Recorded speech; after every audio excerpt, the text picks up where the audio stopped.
वालेकुम जी dear students, ये prepositions की वीडियो है।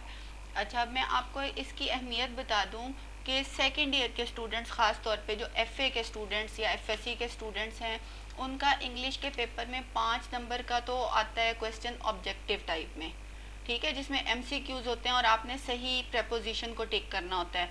अगर आप थोड़ी सी मेहनत करें, आप ये पूरे नंबर 5 के 5 ले लेंगे, क्योंकि आपने सिर्फ राइट ऑप्शन सेलेक्ट करनी है। प्रेपोजिशन अगर आपने याद किए हुए हों तो ये 5 नंबर आपके पक्के हैं, सिक्योर हो गए। इसी तरह आपका जो सब्जेक्टिव टाइप का आता है, उसमें एक आपका क्वेश्चन आता है इडियम्स और फ्रेजल वर्ब्स का। अच्छा, फ्रेजल वर्ब्स में भी यही होता है कि उसमें कोई ना कोई प्रेपोजिशन यूज़ हुआ होता है, और वो भी 2 या 3 सेंटेंसेस ऐसे ज़रूर होते हैं, यानी 4 या 6 नंबर का आपका उधर से भी एक आ जाता है। तो आपको ज़रूर इस पे टाइम देना चाहिए। इसके अलावा जितने भी कंपेटिटिव एग्ज़ाम्स होते हैं जॉब के लिए, जब हम अप्लाई करते हैं और हमारा पेपर होता है, उसमें 20 नंबर का इंग्लिश का एक पार्ट होता है, उसमें 20 नंबर के क्वेश्चन होते हैं, एमसीक्यूज बेस्ड होते हैं।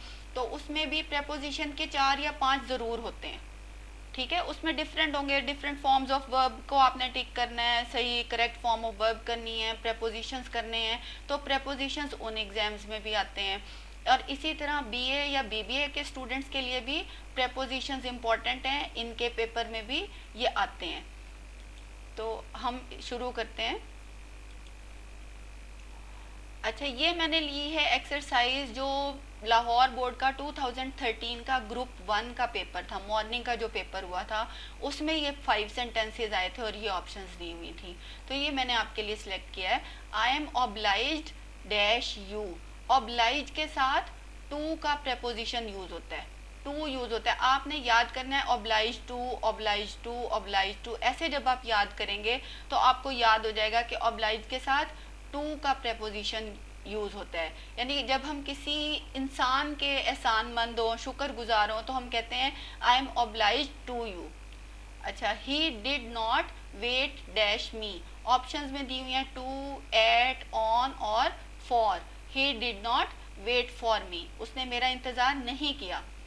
ही repented dash his sins with, of, to या ऑन। रिपेंटेड ऑफ होता है, गुनाहों पर पछताया। He repented of his sins. Repent के साथ आपने ऑफ की प्रेपोजिशन याद कर लेनी है।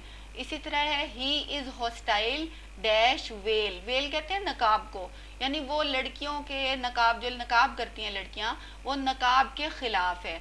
अपॉन, टू, ऑन या फिर विद, तो टू आ जाएगा। He is hostile to well. Ali is fond of playing cards. Ali cards खेलने का या ताश खेलने का शौकीन है। ये एक्सरसाइज नंबर 1 थी।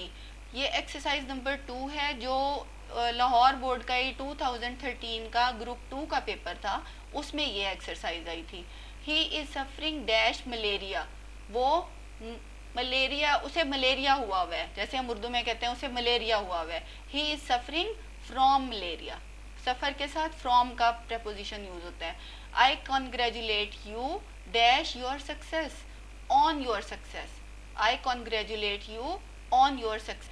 He is traveling by road. It is better to write dash ink. It is better to write in ink. यानी बेहतर है कि इंक से लिखा जाए, स्याही से लिखा जाए। स्याही से लिखना बेहतर होता है, तो हम राइट इन करते हैं इस्तेमाल। The Muslims believe dash one Allah. The Muslims believe in one Allah. Believe के साथ इन का प्रेपोजिशन यूज होता है। मुसलमान एक अल्लाह पर यकीन रखते हैं। Thank you.